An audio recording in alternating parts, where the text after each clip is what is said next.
How to use Cash App outside US. Hi everyone, welcome back to the channel. In today's video I'll guide you on how you can use Cash App outside of US, so make sure to watch the video till the end. If you want to use Cash App outside of US, it is only available in the US and UK as you know it. So let me tell you that you can still use Cash App.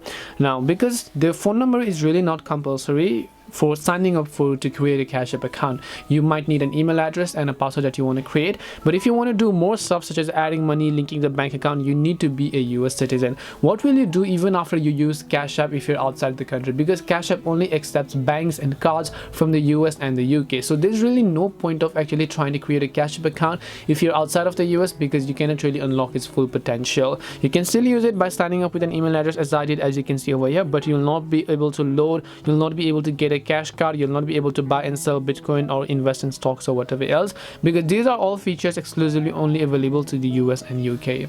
So hope this video helped you understand a question. If it did help you, then make sure to leave a like and subscribe to our channel. If you have got any more questions, queries or doubts, feel free to also leave them down in the comment section. Thank you very much for watching till the end of this tutorial, and see you soon in the next video.